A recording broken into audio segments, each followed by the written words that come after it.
अस्सलामुअलैकुम students. Lecture number 9 में हम आज डिस्कस करेंगे प्रिपरेशन ऑफ साल्ट्स। इससे प्रीवियस लेक्चर में हमने डिस्कस किया था कि साल्ट्स क्या होते हैं और किस तरह प्रिपेयर होते हैं। तो आज उनके हम प्रिपरेशन रिएक्शंस के बारे में पढ़ते हैं कि किन किन मेथड से हम उनको प्रिपेयर कर सकते हैं।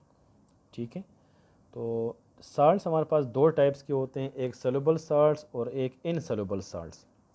तो सबसे पहले हम यानी वो साल्ट जो वाटर में डिज़ोल्व होते हैं वो सॉल्युबल होते हैं, जो वाटर में डिज़ोल्व नहीं होते वो इनसॉल्युबल होते हैं।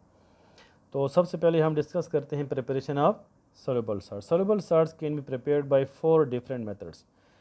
4 मुख्तलिफ तरीके हैं जिसकी वजह से साल्ट्स हम प्रिपेयर कर सकते हैं। तो वो 4 डिफरेंट मेथड्स क्या हैं? Number 1, dilute acid in metal, यानी एसिड और मेटल का रिएक्शन। जब आप किसी एसिड को वाटर में डिज़ोल्व करेंगे डाइल्यूट सॉल्यूशन में तो उनकी आयोनाइजेशन होगी, आयोनाइज होंगे। फॉर एग्ज़ाम्पल आपको नज़र आ रहा है HCl, आपने वाटर में डिज़ोल्व किया, H+ और Cl- आयंस बन गए। ठीक है, और उसी सॉल्यूशन में आपने जिंक के कुछ पीसीज ऐड किए, जिंक मेटल हैं। तो जिंक चूँकि प्लस आयन होता है ये Cl- से रिएक्शन करेगा। जब Cl- से रिएक्शन करेगा तो आपके पास जिंक क्लोराइड साल्ट बनेगा और साथ में हाइड्रोजन गैस बनेगी। तो ये एक साल्ट प्रिपरेशन का मेथड हुआ जिसमें मेटल होगा और डाइल्यूट एसिड होगा, फर्स्ट मेथड।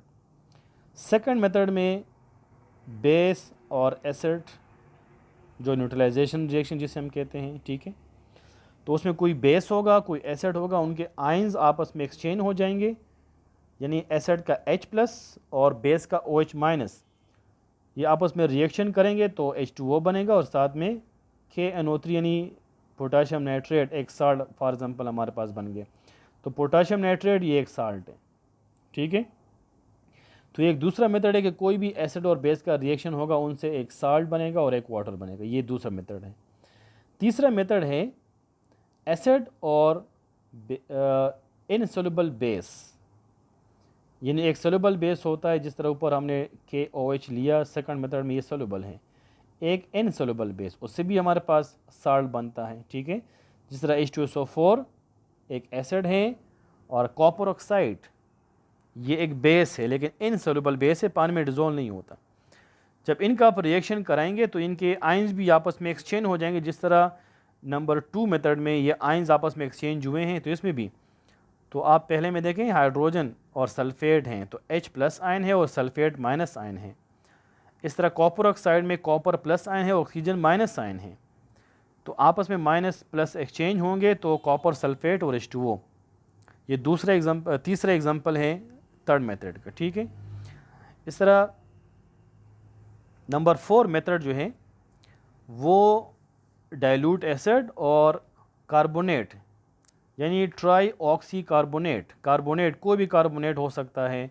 जिस तरह यहाँ पर एग्जांपल दिया है कॉपर कार्बोनेट का, आप सोडियम कार्बोनेट ले सकते हैं, मैग्नीशियम कार्बोनेट ले सकते हैं।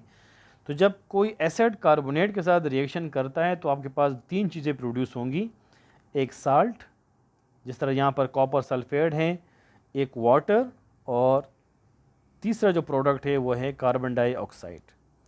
तो कार्बन डाइऑक्साइड चूँकि कार्बोनेट है तो कार्बोनेट के अंदर होता है कार्बन डाइऑक्साइड, तो वहाँ से वो प्रोड्यूस हो जाएगा। ठीक है, तो ये 4 डिफरेंट तरीके हैं और उस 4 डिफरेंट एग्जांपल आपको भी दिए गए हैं कि 4 मुख्तलिफ तरीक़ों से हम साल्ट प्रोड्यूस कर सकते हैं। तो पहला जो मेथड था उसमें जिंक क्लोराइड एग्जांपल दिया है साल्ट का। दूसरे मेथड में पोटाशियम नाइट्रेट KNO3 एग्जांपल दिया है साल्ट का। तीसरे मेथड में कॉपर सल्फेट CuSO4 एग्जांपल है साल्ट का। और 4 मेथड में कॉपर सल्फेट ही यानी एग्जांपल है साल्ट का। ठीक है, दूसरा जो मेथड है, अच्छा इसका फिर जो है आखिर में लिखा गया है कि इससे जो रिकवरी हम करते हैं, मतलब फिल्ट्रेशन करके, क्रिस्टलाइजेशन करके, हीटिंग करके हम फिर ये साल्ट इस वाटर सोल्यूशन से निकालते हैं। ठीक है, अच्छा इनसॉल्युबल साल्ट हम कैसे प्रिपेयर करते हैं? इनसॉल्युबल साल्ट कैसे बनते हैं? जब 2 सॉल्युबल साल्ट्स आपस में रिएक्शन करें, यानी 2 ऐसे साल्ट्स आपस में रिएक्शन करें जो सॉल्युबल हो, यानी जो आसानी से पानी के अंदर डिज़ोल्व हो। तो जब 2 सॉल्युबल साल्ट्स आपस में रिएक्शन करते हैं तो उनमें से जो 2 कंपाउंड्स बनेंगे, 2 साल्ट बनेंगे, उनमें एक सॉल्युबल बनेगा और एक इनसॉल्युबल बनेगा। जिस तरह फॉर एग्ज़ाम्पल 2 बीकर हैं आपके पास, एक में कॉपर सल्फेट CuSO4 और एक में सोडियम कार्बोनेट Na2CO3। तो दोनों जो हैं वाटर में डिज़ोल्व होते हैं। अब जब दोनों का रिएक्शन आप कराएं तो आपके पास क्या बनेगा, copper carbonate sodium sulphate. Copper carbonate water में डिज़ोल्व नहीं होता, सोडियम सल्फेट वाटर में डिज़ोल्व हो जाता है। तो सोडियम सल्फेट तो वाटर के अंदर डिज़ोल्व होगा, जबकि कॉपर कार्बोनेट जो है नीचे बैठ जाएगा साल्ट के फॉर्म में। तो फिर इसको हम चूँकि ये प्रेसिपिटेट हैं तो इसको हम आसानी से इसकी फ़िल्ट्रेशन करते हैं और फ़िल्टर करके हम इस साल्ट को आसानी से निकाल लेते हैं। तो इनसॉल्युबल साल्ट जो है हमेशा याद रखें कैसे बनता है, जब 2 सॉल्युबल साल्ट आपस में रिएक्शन करते हैं तो उनमें से एक से इनसॉल्युबल साल्ट बन जाता है और वो प्रेसिपिटेट के तौर पर नीचे बैठ जाएगा सॉल्यूशन में और उसको हम आसानी से फ़िल्ट्रेट के ज़रिए बाहर इसको निकाल सकते हैं। ठीक है, तो ये 2 मेथड्स हैं। एक मेथड था प्रिपरेशन ऑफ सॉल्युबल साल्ट जिसके 4 मेथड्स हैं, और प्रिपरेशन ऑफ इनसॉल्युबल साल्ट वो तो एक ही मेथड से प्रिपेयर होता है जो आपको मैंने एक्सप्लेन किया। अच्छा, होमवर्क में क्वेश्चन नंबर 1 जो है, how we can separate insoluble salt from the given mixture. जब इनसॉल्युबल साल्ट हमारे पास बन जाए तो उनको हम कैसे आइसोलेट करेंगे। Number 2, how we can prepare salt from acid. Acid से साल्ट कैसे बन सकता है। नेम एनी 2 इनसॉल्युबल साल्ट, कोई से 2 इनसॉल्युबल साल्ट के नाम बताएं या फार्मूले बताएं।